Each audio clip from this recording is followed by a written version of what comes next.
여러분 안녕하십니까. 로그원 코리아 조병천입니다. 이번 주제는 워킹맘과 더불어 워킹파파를 위한 자녀 교육입니다. 아무래도 자녀에 대한 걱정이 줄어들수록 일에 대한 집중력이나 더 높아질 수 있기 때문입니다. 결국 기업 교육의 목적은 업무의 효율을 높이는 것과 그 방향이 같기 때문에 이 주제가 아마 많은 분들한테 공감을 얻으리라 생각을 합니다. 이번에는 특별히 워킹맘 입장에서 진행을 해주실 분을 제가 초대를 했어요. 현재 보이스 컨설턴트이자 두 아이의 엄마이신 조윤경 대표님을 모셨습니다. 네, 안녕하세요. 지금 소개받은 조윤경이라고 합니다. 네.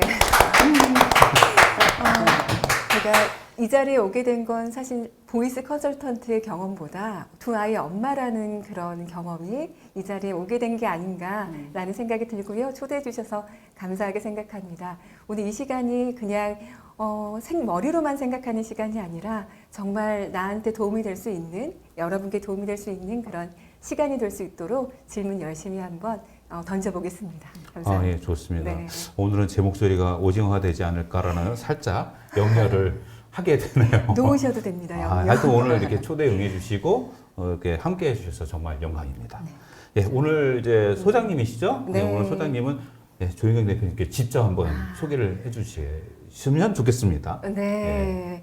저희 오늘 제가 모신 소장님은요. 제가 평소에 많이 사랑하고 또 아이들의 문제뿐만 아니라 여러 가지 고민이 있을 때 제가 직접 전화를 하거나 만나 뵙는 그런 소장님이기도 합니다.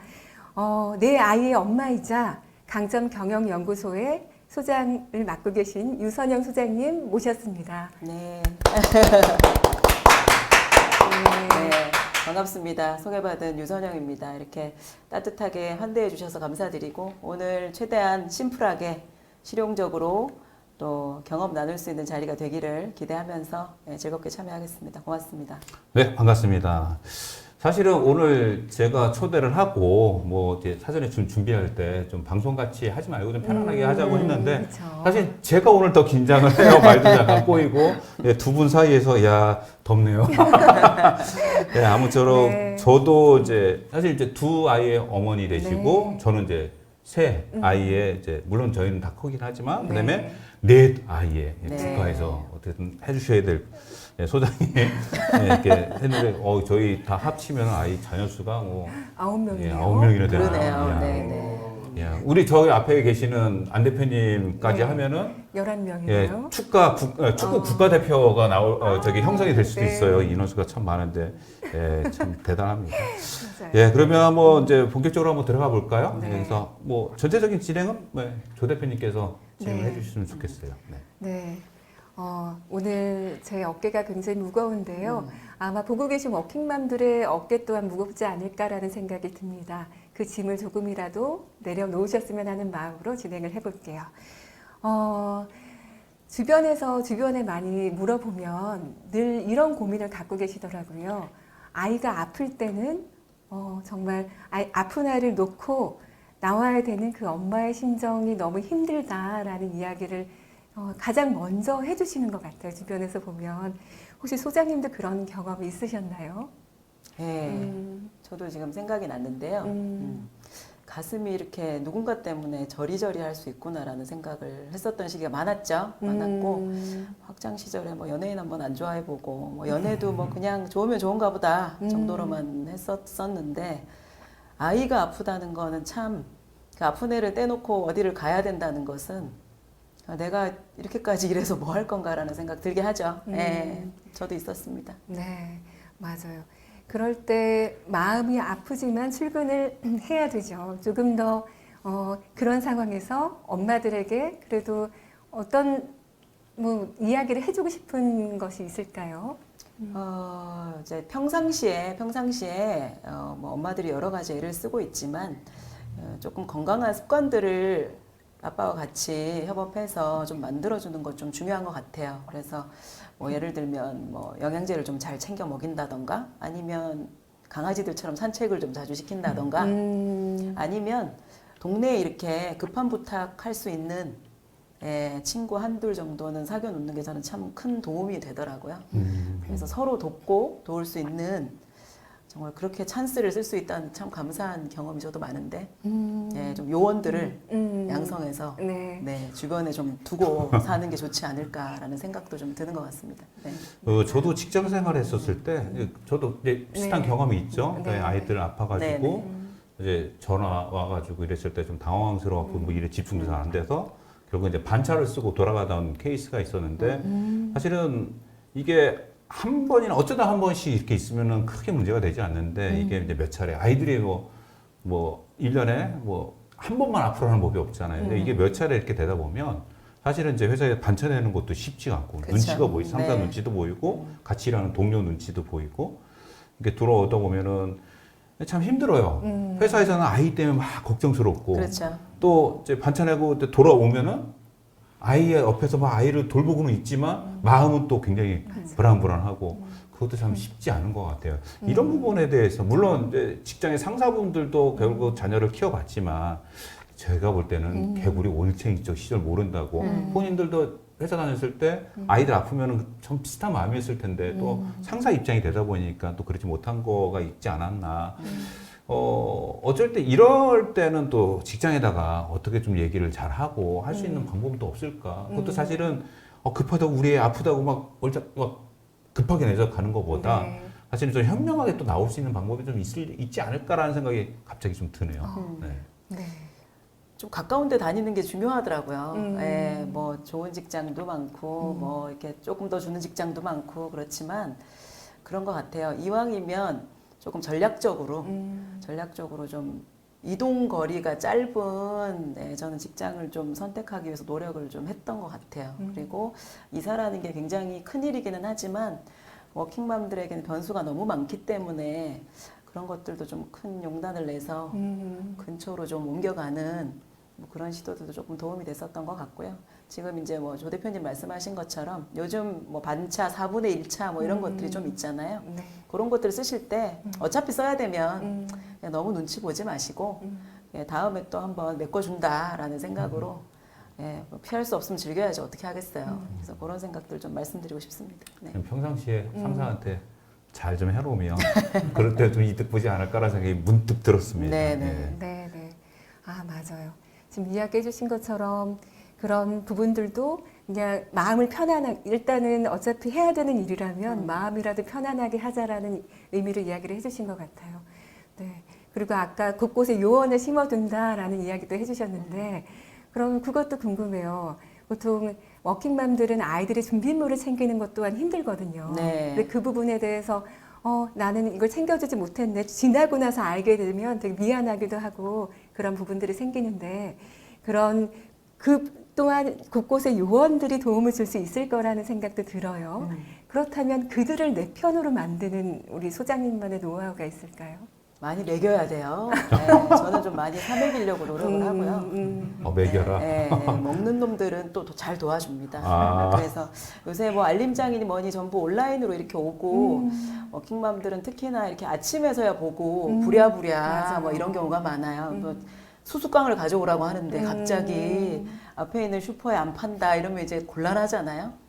이제 그럴 때 내가 좀 그쪽이 약해. 그러니까 특별한 거 있으면 네가 나한테 저녁에 좀 한번 챙겨주라. 이런 이제 커밍아웃도 좀 하고 아까 말씀드렸던 이제 시간 있을 때는 뭐 제가 2개 살 거 3개 사서 하나 나눠주기도 하고 이렇게 또 상담이나 뭐 코칭 같은 것들도 좀 두루두루 해주기도 하고 그래서 평상시에 좀 밑밥을 깔아놔야 네. 예, 덕을 좀 쌓아놔야 그래야 그 친구들이 진짜 저 언니 되게 똘똘하고 뭐 똑부러지는 것 같지만 구멍이 많아. 내가 좀 메꿔줘야지. 이런 조금 전우애가 생기는 것 같아요. 네, 예, 먹여라. 확 와닿네요. 확 와닿아. 네. 네. 기억하십시오, 매겨라. 네. 네.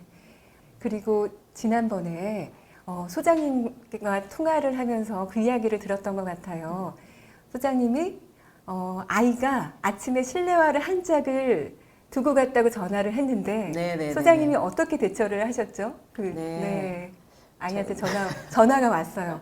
여러분 상상을 한번 해보세요. 아이한테 전화가 왔어요. 엄마, 나 지금 실내화 한 짝밖에 없어 라고 전화를 했다면 여러분이라면 아이한테 어떻게 이야기를 해주실 것 같으세요? 자, 이 이야기를 소장님께 한번 들어보죠. 네, 뭐 그런 게 많죠. 뭐가 없어요. 뭐 이제 엄마 오늘 교복 입고 가는 날인 줄 알았는데 알고 봤더니 활동복을 입고 가는 날이에요. 뭐 큰 놈, 작은 놈, 제일 작은 놈 여러 가지 일들이 많은데 제가 주로 하는 말은 그랬구나. 그럼 어떻게 해야 될까? 전 그 얘기를 되게 많이 해요. 네. 그러니까 걔들도 저한테 뭘 바래서 전화하지 않거든요, 사실. 그러니까 이제 본인도 불안하니까 전화를 하는데 그렇구나. 엄마가 가주면 좋은데 지금은 가줄 수가 없네. 그럼 어떻게 하면 좋을까? 그러면 이제 아이디어를 내요. 한 발로 뭐 콩콩 뛰어다녀요. 뭐 이런 얘기를 하는 애도 있고 아니면 남는 실내화 하나 빌려요. 뭐 이런 애들도 있고 아니면 신고 있던 신발을 좀 닦아서 신으면 여러 가지 아이디어가 많이 나와요. 네. 근데 이제 뭐 선생님이 허용하시는 정답도 있고 그렇지 않은 오답도 있지만 어떻게 하면 좋을까라는 거를 제가 물어보면 아이들이 답을 많이 내고 그리고 본인이 선택한 답에 대해서는 그렇게 막 이렇게 우리 엄마가 못 와서 내가 이걸 이렇게 하게 됐어라는 뭐 별로 치질하게 생각 안 하는 것 같아요. 그래서 제가 또 배운 게 코칭이지 않습니까? 네. 그러니까 어떻게 하면 좋을까라는 질문을 하고 조금 기다려주는 예, 그러니까 제가 이렇게 아름답게 이야기하지만 저희 아이들은 어떻게 하면 좋을까 하면 또 이런 게 있겠죠. 근데 아무튼 제가 얻는 베네핏이 많아요. 네. 스스로 이제 답을 낼 수 있도록 예, 좀 기다려주고 다 그렇게 살아. 엄마도 뭐 맨날 빼먹고 산다. 뭐 이런 얘기도 좀 해주고 그렇습니다. 네. 보통 아까 처음에 제가 질문한 걸로 다시 돌아간다면 준비물을 챙겨주지 못하면 엄마 탓이다라고 생각을 보통 하거든요. 미안한 마음도 들고. 근데 소장님처럼 아이와 그런 내일 준비물이 뭔지 엄마가 잘 모를 수 있으니까 미리 말해줘 라고 대답을 해주거나 또 그런 긴급한 상황에서 통화를 할 때 어떻게 하면 좋을까라는 질문을 활용해서 아이들 스스로 답을 내리게 한다면 그 엄마 탓이 아니라 아이들 스스로 책임지는 그런 하루하루가 되지 않을까 생각이 드네요. 네. 책임이란 말씀하셨는데 네. 책임이란 단어는 참 자유라고 잘 붙어 다니는 단어 같아요. 이게 뭐 웬만한 건 다 그냥 알아서 하게 두고 뭐 이럴 수도 있고 저럴 수도 있는데 지가 하겠다고 했던 말을 지키지 않을 때는 저는 조금 엄해지는 것 같기는 해요. 네. 그래서 뭐 학원을 다닐 때도 뭐 이거 배우고 싶어요, 저거 배우고 싶어요 다 좋은데 2달 가다가 못 가겠어요, 3달 가다 못 가겠어요 이러면 이제 다음 찬스는 없어요. 기회가 모두에게 다 그렇게 풍족하게 채워지기가 어렵잖아요. 없는데 기회를 하나 얻었으면 성실하게 잘하고 못하고를 떠나서 어느 정도까지는 이렇게 책임감을 보여주는 게 중요하다는 생각도 좀 많이 합니다. 네. 사실 이런 그 자녀 교육에 있어서 그 사실 원칙이 좀 필요해요. 네. 그러니까는 그때 반응을 하게 되면 이게 사실은 아이가 내가 어떻게 행동을 해야 되지? 지난번에 이렇게 했더니 이렇게 반응이 왔는데 이번에 똑같이 했는데도 다른 반응이 나오네? 그러면 어떻게 해야 될지를 모르는 거거든요. 그러면 결국 엄마와 뭐 아빠와 이런 커뮤니케이션에 이제 문제가 좀 많이 발생을 할 수도 있고 또 아이는 걱정을 하는 거죠. 이렇게 하면 또 혼날까봐 또 저렇게 하면 혼날까봐 이제 대화를 막 중단하기 시작하고 아이는 점점 소심해지는 그런 경우들이 분명히 생길 거라 생각 좀 드네요. 그래서 아까 말씀하신 대로 나름대로 소장님의 이제 원칙이 있었으니까 그게 가능하지 않았을까. 근데 가끔 보면은 엄마 이제 제 주변에도 이렇게 보잖아요. 그러니까 보면 엄마들이 그 원칙이 좀 별로 없는. 근데 사실은 그래요. 왜냐면 우리가 사회생활하는 거는 학교를 다니면서 잘 배우잖아요. 근데 결혼이라는 사랑이라는 거는 없어도 이렇게 동물적으로 이게 서로 사랑하고 결혼까지 가는데 아이를 낳으면 어떻게 교육을 시켜라라고 하는 거는 배우질 않거든요. 그렇죠. 어디서는 가르치질 않아요.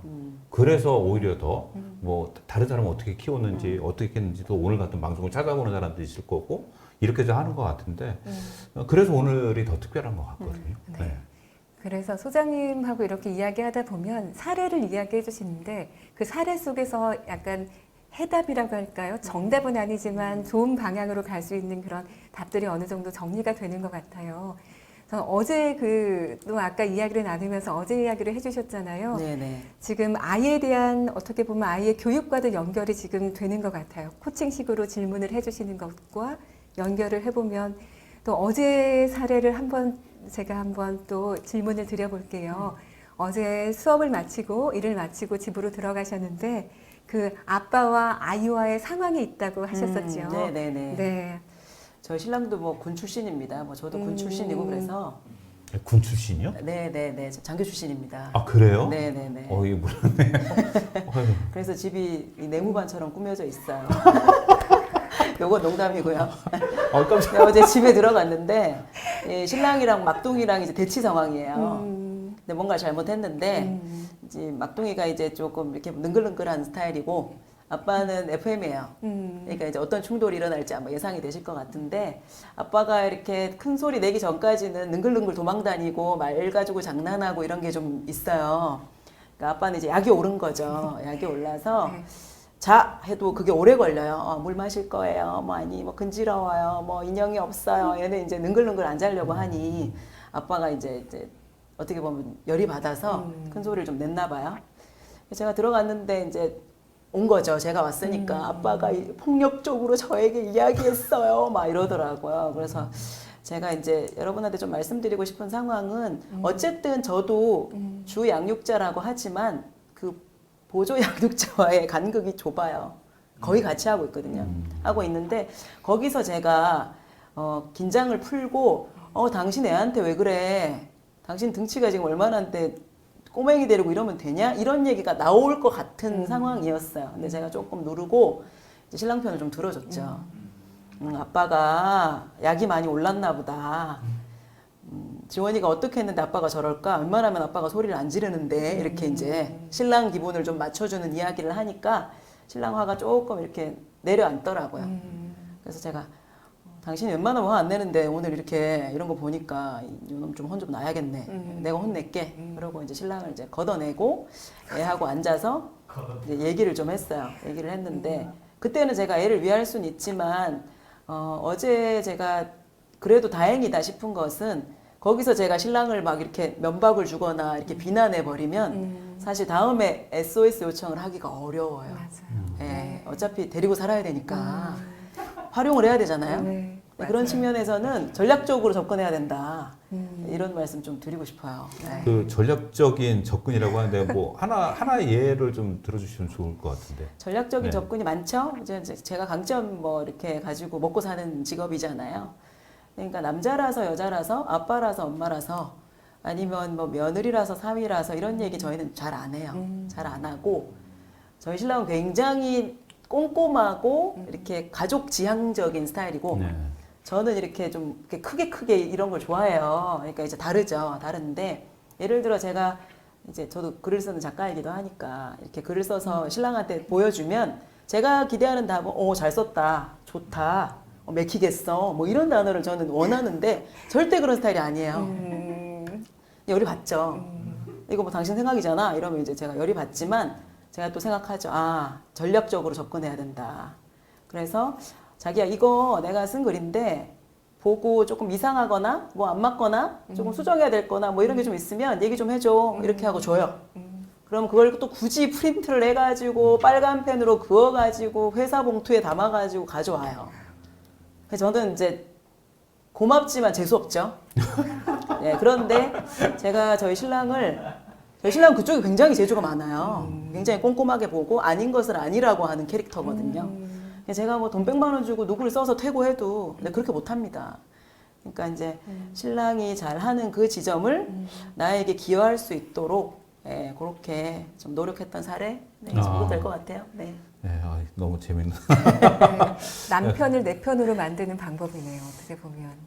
내 편이라는 단어가 네. 쏙 마음에 들진 않지만 뭐 일단 결혼하면은 네 편 내 편 같은 편이잖아요. 네, 네, 네. 사실은. 저희 네. 대표님께서 네. 오히려 남편을 내 편이라고 이렇게 네. 자주 부르시잖아요. 그런 거 있잖아요. 네. 내 편이라고 부르면 내 편이 되어줄까? 라는 생각으로 계속 내 편이라고 부르게 되는 것 같아요. 네. 네. 좋네요. 많이 더우시죠? 땀이 아주 삐질삐질 나옵니다. 진짜 땀 안 나면은 이상할 거라고 아까 그러시더니 진짜 그러네요. 그 최근에 이제 언론을 보면 네. 마음 아픈 일들이 많이 벌어져요. 아이들은 이제 어린이집이나 유치원에게 보내면 이제 그 선생님들에 대한 그런 아기 학대들 이런 것들을 요즘 사례 이렇게 보고 있는데 네. 저는 그런 이제 언론의 내용들을 보고 있으면 정말 화가 치밀어 오르더라고요. 그러니까 일단은 물론 일부 아주 극한 일부의 사람들이 어떻게 자기 직업에 대한 그 정신을 다 저렇게 버리고 또 나의 다른 사람의 그 귀한 자녀를 갖다가 어떻게 저렇게 해코지할 수 있는지 그래서 너무 좀 마음도 아프고 충격적이었는데 사실 그런 매스컴을 많이 이제 접하다 보면 엄마나 아빠나 그런 생각이 들겠죠. 혹시 내 아이도? 혹시 내 아이도? 저도 그런 생각이 들 것 같아요. 그건 모르는 거니까. 모르는 거니까. 이럴 때 뭐 이렇게 좀 대처할 수 있는 방법들 분명히 아마 그런 분들도 꽤 많이 있을 것 같아요. 그래서 뭐 확인을 해보려고 하는 사람들도 있고 제 아는 사람들도 뭐 어린 자녀가 있는데 CCTV에 한번 가서 보여달라니까 잘 안 보여줘서 뭐 엄마도 이제 또 알잖아요. 서로 가서 한꺼번에 가서 보여달라 이랬더니 이제 보았는데 뭐 별 문제는 없었다 그렇게 되는데 그런 걱정도 굉장히 많이 할 것 같아요. 그렇죠. 아무래도 이제 긍정적으로 생각하면 저희가 도움을 받을 수 있는 기관들이 굉장히 많아지고 촘촘해졌죠. 근데 이제 거기에 대해서 걱정하시는 분들도 많은데 저는 오히려 이제 넷을 키우고 있다 보니까 그런 면에 있어서는 조금 덜 민감해도 되는 게 감사해요.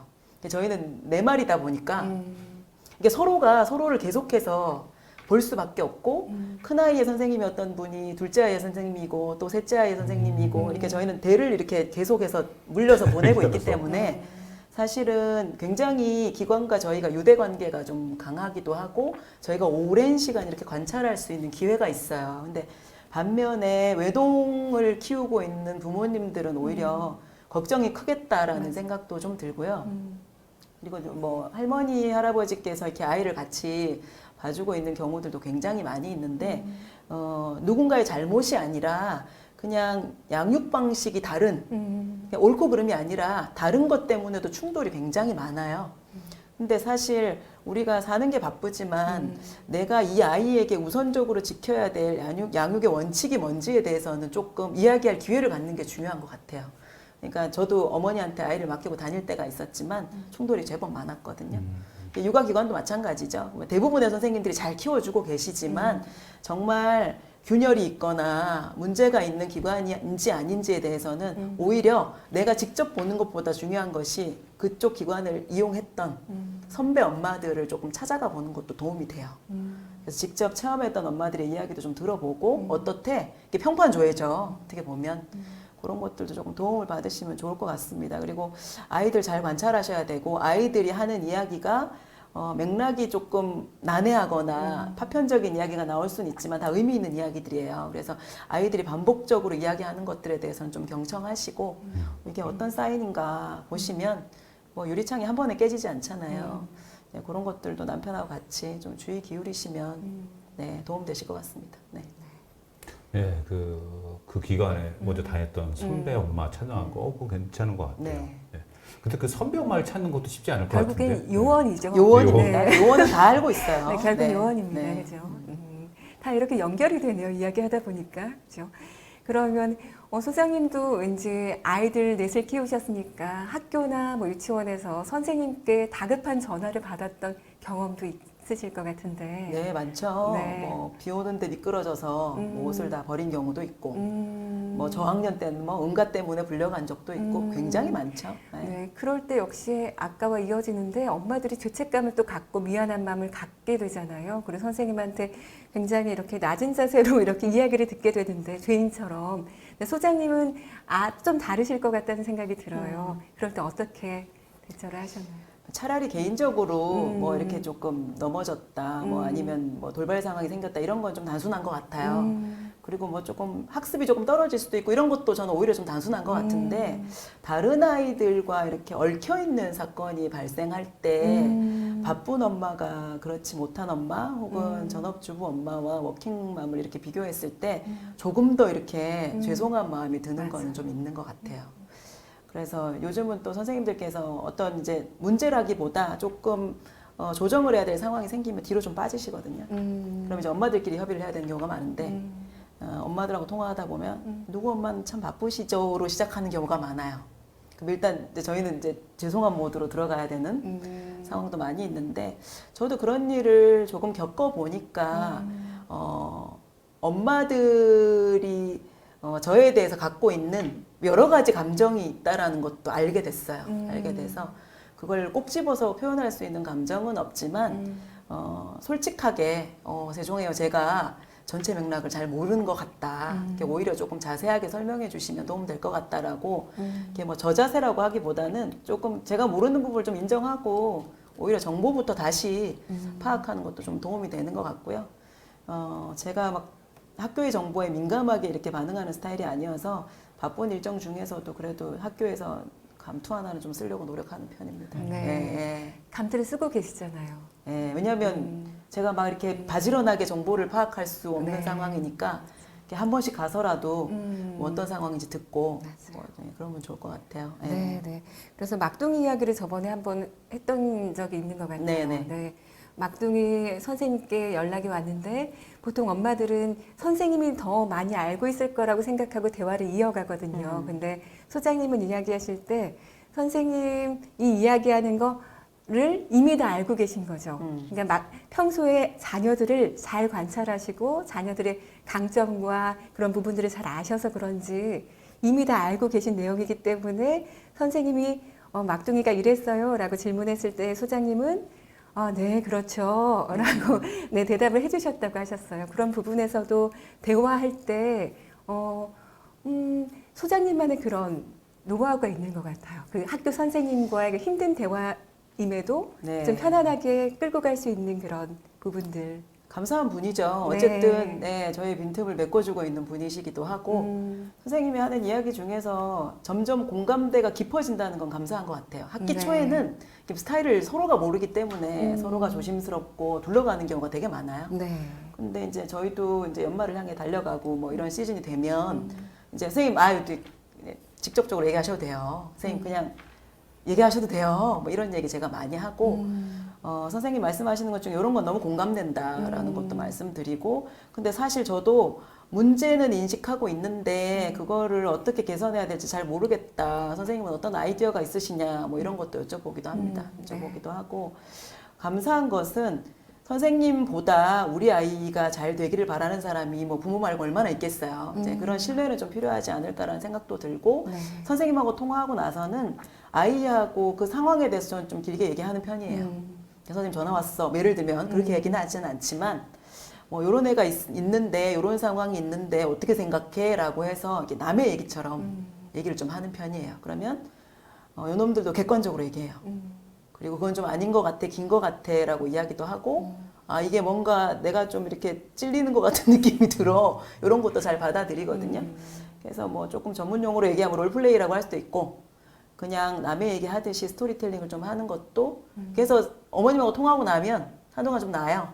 뭐 이런 얘기 하시니까 뭐 한 번 얘기해서 뭐 평생 바뀔 수는 없잖아요. 그래서 그런 방법을 좀 쓰고 있습니다. 네. 지금 소장님 이야기를 들어보니까 학교 선생님에 대한 신뢰, 그러니까 유치원이면 그 기관 선생님에 대한 신뢰, 그리고 또 아이에 대한 신뢰가 같이 따라주는 게 먼저라는 생각이 드네요. 하나 또 말씀드리고 싶은 게 있는데 네. 예를 들면 이제 큰 놈들은 중학교를 다니니까 주변 아이들이 학원을 많이 다녀요. 이게 뭐 선택의 문제지만 네. 선생님한테 질문하는 거를 되게 낯설어 하더라고요. 그 제가 놀랬어요. 그래서 엄마 이거 수학 문제 잘 몰라요. 그래서 엄마가 너한테 수학에 대해서 얘기할 수 있는 시기는 지난 것 같은데 뭐 어떻게 하면 좋을까? 선생님한테 물어보는 건 어때? 그랬더니 선생님한테 물어보는 애가 아무도 없대요. 너무 놀랐어요. 세상에 그럼 누구한테 물어볼까? 학원에서 물어보고 뭐 과외 선생님한테 물어보고 그렇대요. 선생님이 물어보면 싫어하실까? 뭐 잘 모르겠대요. 한번 물어보자. 내 선생님도 질문을 받고 되게 신선하셨대요. 상담할 때 얘기를 들어보니까. 세상에 이게 공교육이라는 것이 우리한테는 참 든든한 버팀목이 되어야 하는데 뭐 그 가부를 떠나서 저희 아이하고 그런 얘기를 했다는 것 자체가 저는 참 의미 있다고 생각했어요. 모르는 거 선생님한테 물어보는 게 당연한 거고 그 선생님들 그냥 날로 된 게 아니야. 얼마나 내공이 있으시고 잘 가르치는 분들이신데 네가 여쭤보면 아마 고마워하실 거야. 기다리고 계실 거야. 네. 엄마 정말 그렇더라고요. 뭐 이런 얘기들도 좀 나눴던 기억이 있습니다. 네. 네. 이제 소장님은 이렇게 질문을 통해서 그죠? 아이와도 질문하고 모든 부분을 질문을 통해서 다 많은 부분을 잘 해결하시는 것 같은데요. 혹시 자녀 교육에 있어서 더 이것만큼은 신경을 쓴다라는 게 있을까요? 아까 자율하고 책임에 대해서도 이야기를 했는데요. 요새 뭐 기업에서도 이제 뽑을 때 주도성 이런 얘기들 많이 하잖아요. 맞아요. 저는 네. 그거 참 중요하다고 생각해요. 오은영 박사님도 뭐 이런 얘기 하시더라고요. 부모의 역할은 아이가 모든 것을 스스로 할 수 있도록 기다려주고 이제 알려주는 존재다라는 얘기를 하시던데 저는 그 부분이 굉장히 공감이 됐던 것 같아요. 스스로 할 수 있는 일이 있을 때 그리고 그걸 스스로 할 수 있을 때 우리는 참 누군가가 보상해주지 않아도 네. 내적으로 충만하고 좋잖아요. 누군가가 밥을 주지 않으면 굶어야 하고 누군가가 뭘 해주지 않으면 할 수 없는 존재가 되는 건 참 슬픈 일인 것 같아요. 그래서 네. 아이들이 엄마 뭐 배고파요 뭐 이러면 그래? 그러면 밥솥 한번 열어봐. 밥이 없어요. 그럼 어떻게 해야 될까? 그런 조그만 방법들을 알려주려고 노력하는 근데 그걸 알려주려고 노력하다 보면 느껴요. 내가 하는 게 100번 낫겠구나라는 생각을 하지만 뭐 저희도 이제 뭐 이렇게 단발머리 하다가 이쁜 이렇게 긴 머리로 가려면 전문 용어로 이제 거지존을 지나야 되잖아요. 그런 것 같아요. 네. 그 시기를 내가 하는 게 낫지라는 생각이 들어도 내가 평생 해줄 순 없잖아. 맞아요. 그러니까 좀 기다려보자. 조금 서툴러도 신랑도 마찬가지죠. 뭐 저희 눈에 들지 않잖아요. 조금 기다려주자라는 생각 많이 하는 편입니다. 예.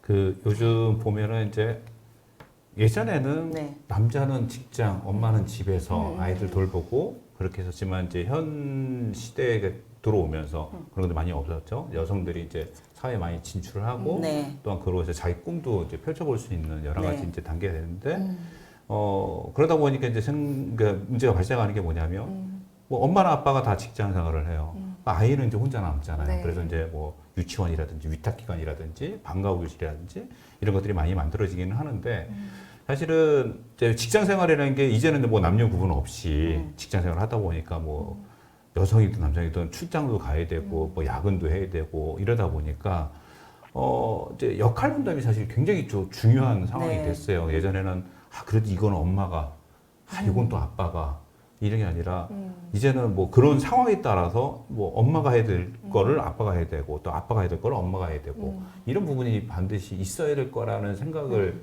하거든요. 근데 이제 소장님이 오실 때는 아이들을 위해서 아빠의 역할, 엄마의 역할을 좀 이렇게 주도적으로 나눠야 될 부분이 있을 거고 그 다음에 어떤 상황에 따라서 이거를 서로 교차해서 해야 될 것들이 있을 것 같다고 생각하는데 소장님 입장에서는 어떻게 보시나요? 잘하는 사람이 그 일을 하는 게 저는 베스트라고 생각해요. 그리고 저희 아이들 같은 경우는 감사하게도 그걸 좀 아는 것 같아요. 이 얘기를 엄마한테 하는 게 의미가 없어. 예를 들면 이렇게 꼼꼼하게 뭔가를 챙기고 지금 당장 대답을 해주고 지금 당장 뭔가 솔루션을 줄 수 있는 건 아빠한테 전화해야 돼. 아니면 뭐 협상이 필요하거나 갈등을 해결해야 되거나 이럴 때는 엄마한테 부탁해야 돼. 라는 그런 어떤 나침반이 좀 있으면 좋을 것 같아요. 그래서 누가 봤을 때는 마치 남편이 해야 되는 것 같은 역할을 제가 하는 것도 많아요. 많고 마치 며느리가 해야 되는 것 같은 역할을 저희 신랑이 하는 것도 많거든요.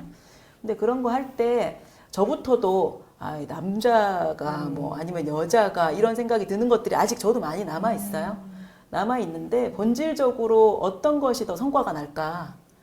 뭐 찌질이 같은 거를 아무리 노력한다고 해도 저는 그게 극복되거나 보완될 수 없다고 가르치는 직업이다 보니까 그냥 뭘 잘하지? 이걸 누가 더 잘할까? 이것에 대한 질문을 좀 자주 하는 편이라서 뭐 엄마 아빠에 대한 구분은 저희는 사실은 좀 적은 편입니다. 네. 그러니까 자기의 그 특징, 잘하는 거를 우선 주도적으로 하면서 네, 네. 아이들하고도 그게 교감을 갖는 이런 게 더 중요하지 않을까라고 말씀을 해주셨네요. 네. 네. 네. 네, 뭐 계속 이어서 네. 저희 아이에 대한 이야기 많이 했으니까 이제 워킹맘 자신에 대한 네. 우리를 위한 이야기를 좀 해보면 좋을 것 같습니다. 이제 워킹 파파도 좀 껴주세요. 네, 네. 워킹맘과 워킹파파를 네. 위한 이야기를 이제부터 나눠보기로 하죠. 그러면 소장님도 지금 아이가 첫째가 중학교 2학년이라고 하셨죠. 네네. 그러면 한 15년 전 워킹맘이 되기 전이 있었잖아요. 네. 그때 자신에게 지금 해주고 싶은 말이 있으세요? 있어요. 제가 얼마 전에 누구 추천으로 전화로 사주를 봤어요. 네. 전화로 사주. 네, 봤는데 그분이 그런 얘기를 하시더라고요. 네. 평생 할 고생을 20, 30대에 다 하셨네요. 이런 얘기를 하는데 제가 이렇게 맥락 없이 눈물이 많이 나더라고요.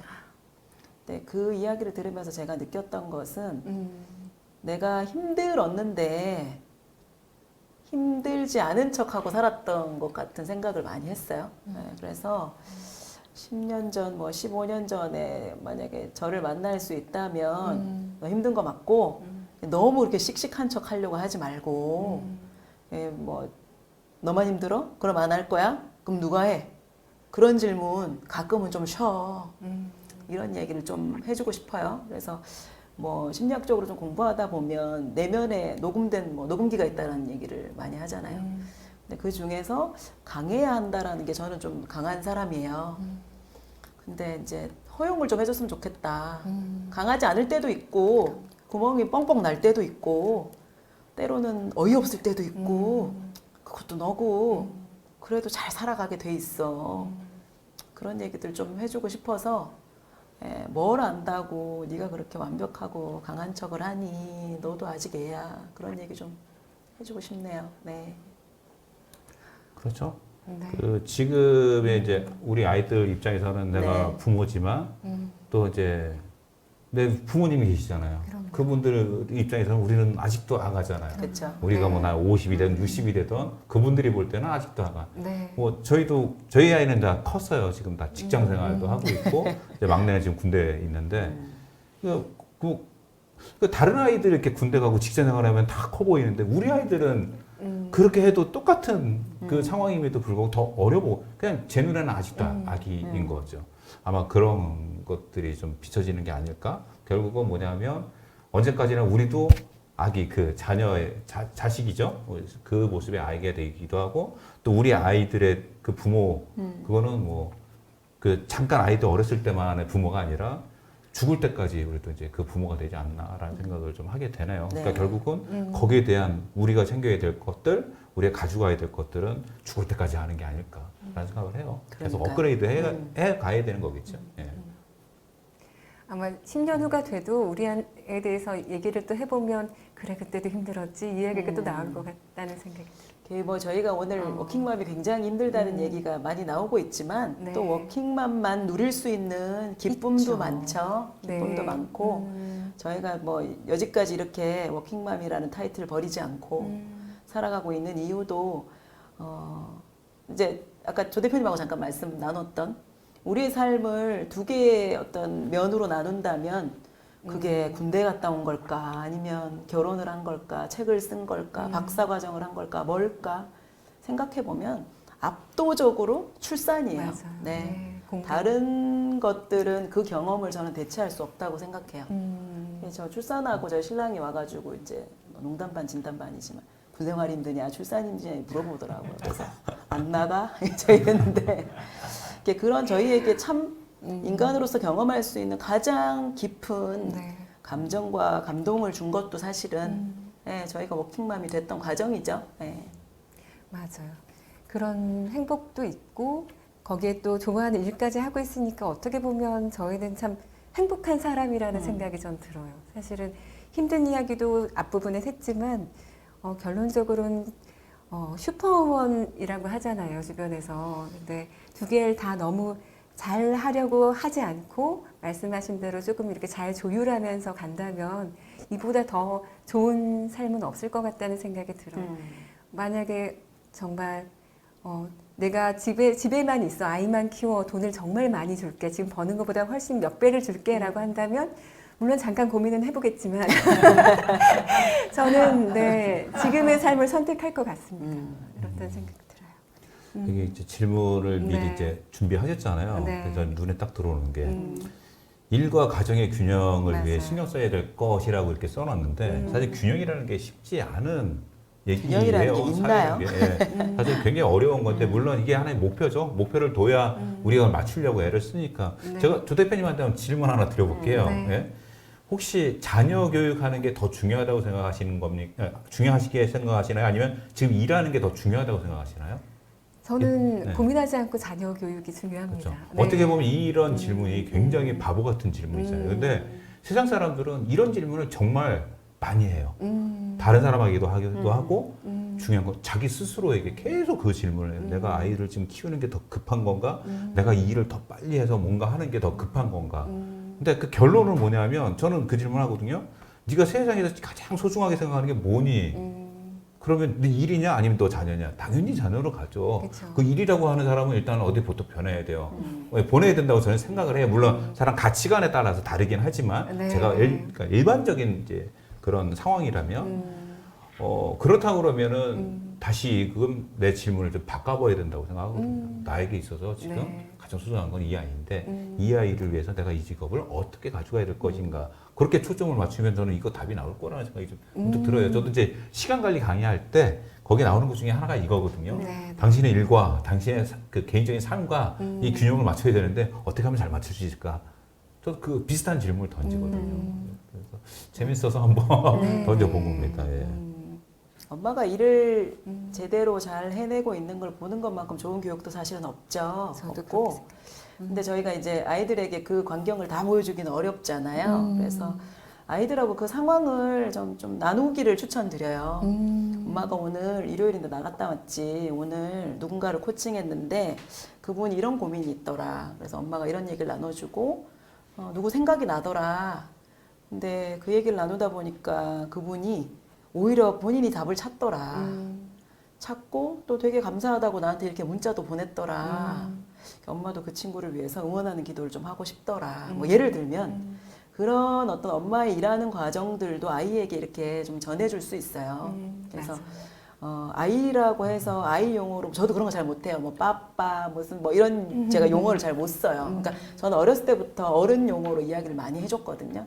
근데 그게 아이들이 100% 알아듣기가 어려운 시절이 있다 하더라도 그 과정을 듣고 있었던 아이와 그렇지 않은 아이는 전 좀 다르다고 생각을 해서 그냥 엄마 나갔다 올게 갔다 왔어 이거보다는 그런 상황에 대해서 조금 자주 나누는 시간이 엄마 뭐 우리 강의 점수가 이렇게 나왔는데 여기 평가 봐봐 이런 거 너무 되게 뿌듯하다 뭐 이런 것도 좀 자주 보여주시고 이렇게 좀 아이가 같이 이렇게 엄마랑 손잡고 일하러도 같이 가는 듯한 예, 그런 장치들도 좀 있으면 좋을 것 같습니다. 그 말씀하시니까 이제 기억나는 게 자녀가 있는 그 이제 직원들 있잖아요.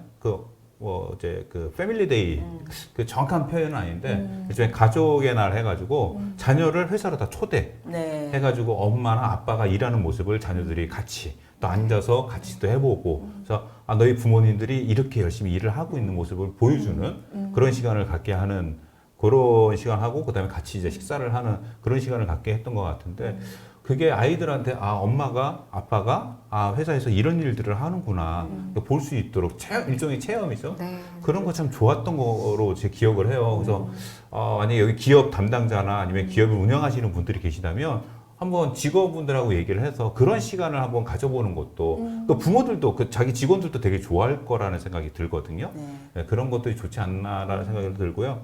저 같은 경우도 개인적으로 이제 예전에 책을 썼었던 것들을 네. 이제 우리 아이들 서점을 자주 갔었는데 우리 막둥이가 서점에 이제 제 책이 딱 있는 걸 보고 그 자리에서 그래요. 아빠 너무 자랑스럽다.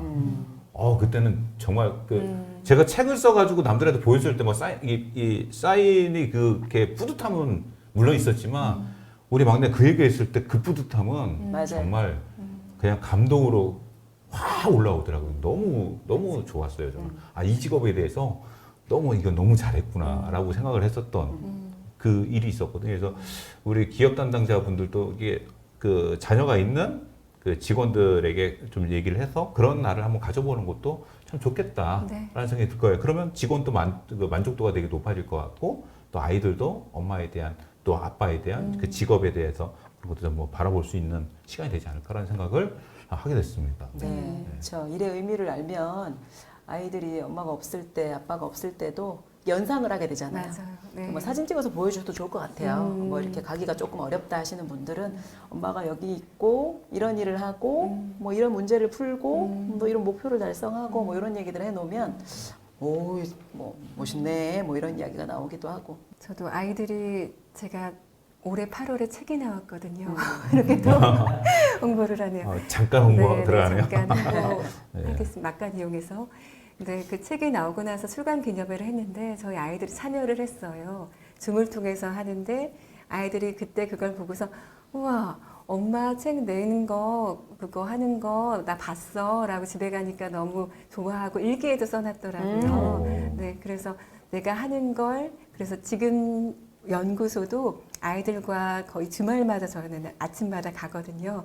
그래서 하는 걸 보여주고 아이들이 보고 하는 게 아마 정말 말씀하신 대로 엄마가 없어도 엄마는 거기에서 그 일을 하고 있구나 그런 걸 생각하면서 아마 즐겁게 보낼 수 있을 거라는 생각이 함께 들었습니다. 그러니까요. 네. 참 어렵지 않은데 우리가 어렵진 않지만 또 많이 해보지는 않게 되는 것 같아요. 근데 오늘 당장 할 수 있는 거니까 그렇죠. 네, 해보셨으면 예, 좋겠습니다. 마음 같아서는 이제 워킹맘, 워킹파파들 이제 강연장에 좀 모시고 네. 같이 이제 우리 그 선배들 현명하게 했던 선배들 좀 초대해서 같이 이제 패널 형식으로 해가지고 그런 경험담을 좀 많이 나눴으면 좋겠다 그런 생각이 좀 맞아요. 들기는 네. 해요. 지금 이렇게 보면. 네. 예. 요즘 이제 또 아이들한테 그 정말 그 고민되는 것 중에 하나가 아이들이 이제 집에 자기들끼리 있는 경우들이 많아요. 좀 이제 뭐 초등학교 고학년이나 중학교 네. 뭐 고등학생은 고등학생들은 뭐 사실은 집에 거의 없죠.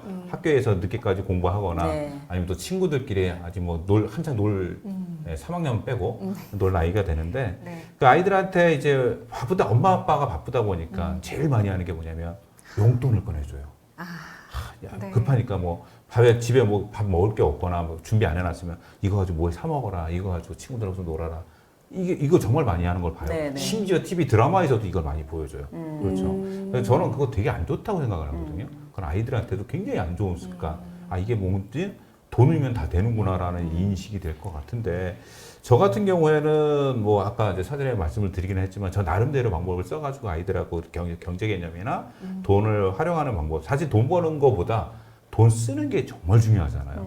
돈은 버는 것보다.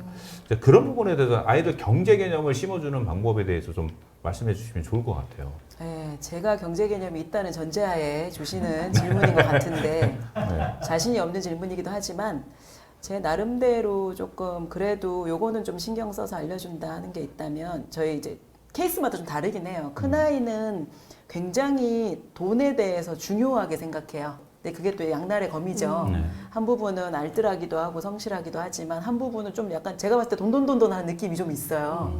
둘 다 저는 조금 불편한 거예요. 너무 돈에 대해서 아니라는 아이도 좀 불편하고 너무 돈돈돈돈 하는 아이도 불편한 거죠.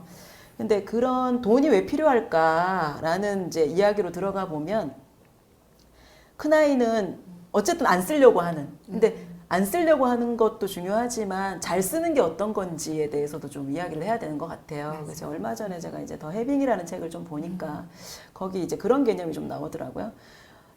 돈을 부르는 운이 있는 사람이란 어떤 사람인가 뭐 이제 보니까 거기 제 마음에 좀 와닿았던 문장은 그거였어요. 우리가 이렇게 의미 있는 곳에 쓸 수 있음을 내가 오늘 또 커피 한 잔 샀네. 내가 오늘 또 치킨 한 마리 시킨다고 3만 원을 썼네. 이게 아니라 그 소비하는 순간을 조금 즐기고 감사하라는 문장이 나오더라고요. 근데 아이들도 그런 것 같아요. 바꿔 말하면 소비하는 순간을 감사하고 즐기라는 것은 쓸 때 쓰라는 거잖아요. 그러니까 쓸 때 쓰는 게 어떤 건지 아이들하고 조금 이야기해 보는 것도 좀 도움이 되지 않을까라는 생각이 들고 오히려 저 밑에 있는 꼬맹이들은 뭐 2만 원 받으면 2만 원 받았다고 과자 다 사 먹은 적이 또 한 번 있었어요. 2만 원 어디 있어? 그랬더니 다 사 먹었대요. 뭘 사 먹었어? 뭐 젤리 사고 아이스크림 사고 뭐 다 사 먹었대요. 너무 좋았대요. 너무 좋았구나. 뭐, 어떤 좋음인지 알죠. 어떤 좋음인지 아는데 그러면 다음에 또 사 먹고 싶을 때는 어떻게 하면 좋을까? 뭐 계속 이제 그런 이야기를 해 나가는. 그래서 좀 돈에 대해서 너그러운 아이와 돈에 대해서 좀 이렇게 뭐 타이트한 아이 그런 아이들을 같이 키운다는 게 저는 또 감잡기에 감사한 상황인 것 같다는 생각이 들어서 그런 것들이야말로 이렇게 동료 엄마들하고 얘기를 좀 많이 할 수 있는 주제인 것 같아요. 아까 요원이라는 얘기도 잠깐 했지만 정말 공동육아가 필요한 순간은 차라리 유초등이 아니고 저는 중등 고등이라고 생각하거든요. 그래서 그럴 때 좀 아이에 대한 양육 가치관이 비슷하고 뭐 삶의 어떤 애티튜드도 비슷한 그런 부모님들끼리 뭐 맥주도 한잔 하시면서 이야기도 좀 나누고 이게 아까 이제 조 대표님 말씀하신 것처럼 노하우 나누는 거죠. 요거 하나 해봤더니 좋더라. 뭐 한번 해봐. 원띵이 뭐야? 뭐 이런 것들도 좀 나눠보고 하는 예, 그런 지역사회에 좀 든든한 어벤져스가 있었으면 좋겠다라는 생각이 좀 드네요. 네. 좋네요. 예전엔 로봇 태권브이 이런 거였는데 이제 어벤져스로 바뀌었네요. 네.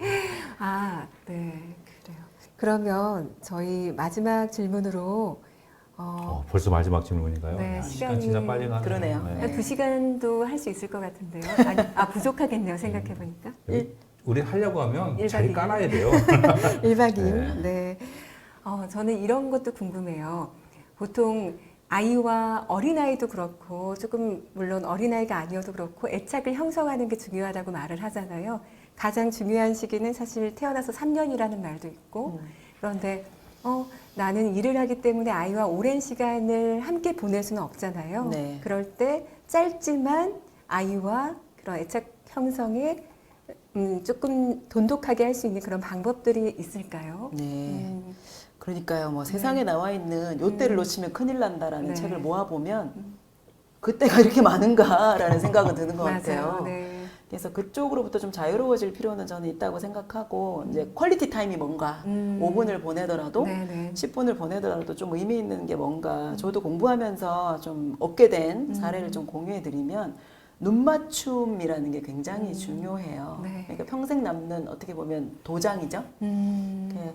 예전에 제가 코칭 교육을 배우러 갔다가 하나 배웠던 액티비티가 있는데 이렇게 한 장짜리 이렇게 문장을 써서 주시고 내가 당신을 얼마나 신뢰하는지 내가 당신이 얼마나 행복하게 살기를 바라는지 알고 계시죠? 뭐 이런 문장이었어요. 응원한다, 감사한다, 사랑한다 이런 문장이었는데 그 문장을 서로 읽고 상대방의 눈을 5분간 바라보는 액티비티였어요. 근데 60이 넘은 교수님, 남자 교수님이셨는데 너무너무 뻘쭘했어요. 근데 이제 눈을 제대로 보지도 못하고 서로 뭐 인중을 보든 뭐 미간을 보든 막 그랬던 것 같아요. 근데 그 액티비티를 집에 와서 저희 둘째 딸하고 제가 한번 해봤어요. 근데 그때 저희 딸이 큰 놈, 둘째 놈이 연년생이라 오빠에 대해서 조금 열등감을 갖고 있었거든요. 그 오빠는 굉장히 성실한 캐릭터고 얘는 좀 자유로운 캐릭터예요. 근데 이제 동생들은 너무 어리니 한 사람은 성실하고 한 사람은 그렇지 못하다로 갈릴 수 있잖아요. 근데 제가 그 눈도장 활동을 한번 해보면서 저희 딸이 울더라고요. 그러니까 내가 오빠에 비해서 비교 열의가 아니구나. 나는 엄마한테 그래도 사랑받고 있고 엄마도 게으를 때가 많구나. 근데 그건 게으른 게 아니라 내 스타일이 그런 거구나. 오빠는 철철이 문제집을 풀고 아침마다 체크리스트를 해야 되지만 나는 수업 시간에 눈에 별을 켜고 이렇게 선생님 말씀 잘 듣고 친구가 물어보면 잘 설명하고 다른 방식이구나라는 걸 저한테 얘기하더라고요. 그리고 정말 제가 감동적이었던 이야기는 엄마가 너를 사랑한다라는 말을 듣고 엄마가 나를 그럼에도 불구하고 이럴 때도 저럴 때도 사랑하는 줄 몰랐어. 그 얘기를 하더라고요. 그래서 제가 똑같은 액티비티를 큰애한테 해봤죠. 의미 없어요. 아, 왜 이래? 아, 뭐 때문에 이래? 막 이러더라고요. 근데 그런 눈맞춤도 굉장히 중요한 저는 5분인 것 같고 또 저는 그림책을 많이 활용해요. 네. 뭐 글밥도 적을 뿐더러 한 권 뭐 5분이면 충분히 보거든요.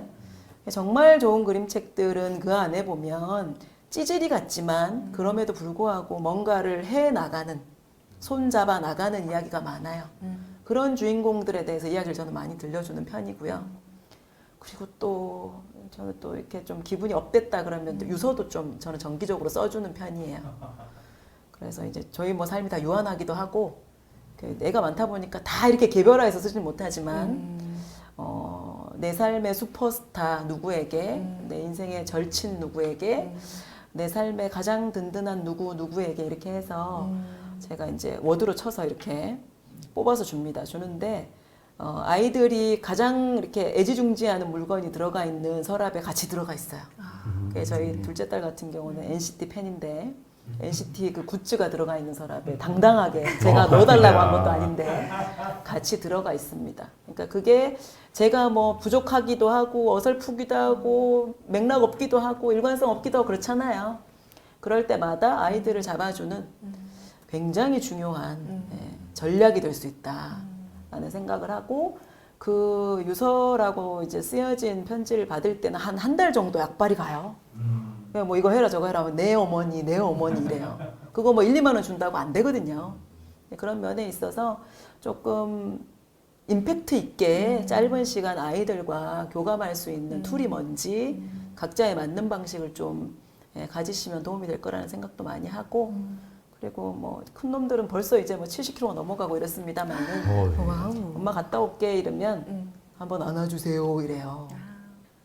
근데 저도 그런 거를 막 오글거려하는 성격이라 처음에는 막 옆구리를 꼬집고 막 이랬어요. 근데 야, 다 큰 놈이 뭘 안아달라고 난리야 이러면 아 제가 애정결핍이라 그래요. 막 이렇게. 근데 그럴 때 이렇게 한번 안아주는 거죠. 안아주고 저도 뻘쭘하고 이렇게 오글오글하지만 성격상 이렇게 등도 한번 쓸어주고 이렇게 그런 스킨십이 또 걔들한테는 굉장히 중요한 아름다운 도장으로 남아 있는 것 같아요. 그래서 그게 뭐 가장 중요한 유산이 아닐까라는 생각도 오늘 좀 해보게 되네요. 네. 네, 그 자녀교육이라는 주제는 사실 끝도 없는 네. 그런 내용인데 사실 시간이 저희가 이제 허락받은 시간이 이제 좀 다 돼서 네. 좀 못내 아쉽기는 하네요. 정말 오늘 시간 와 네. 불보듯 너무 빨리 간 것 같아요. 더 하셔도 돼요.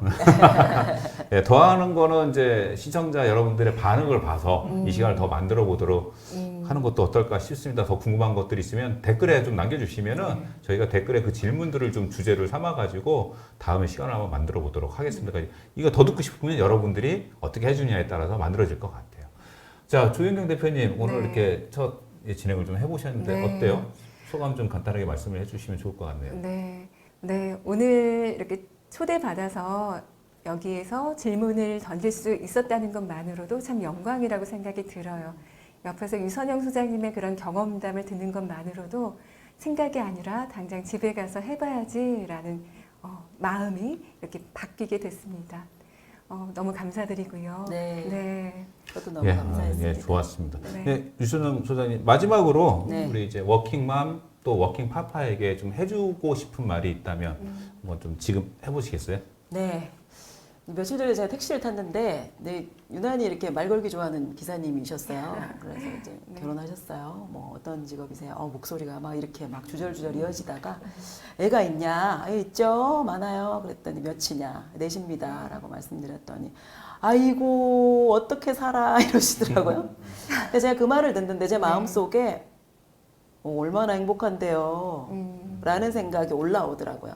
그러니까 아마 여러분들 삶에 치여서 또 여러 가지 챙기시느라 아마 정말 많은 수고를 하고 계시겠지만 여러분들을 이렇게 지탱하고 버티게 해주는 그 행복이 아마 분명히 있을 거라고 생각합니다. 그래서 여러분들이 지금까지 잘 해오셨듯이 여러분들의 삶이 아마 계속해서 방법을 만들어 줄 거예요.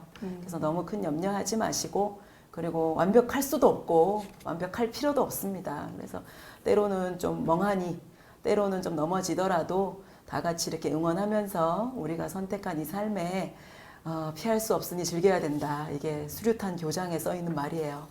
제 삶의 모토이기도 한데 조금 더 웃으면서 그렇게 즐겁게 같이 성장해 나갔으면 좋겠습니다. 예, 감사합니다. 네, 이제 코로나 시대를 넘어서 위드 코로나로 이제 접하고 됐는데요. 이제 자녀분들이 학교에 이제 등교하게 되었죠.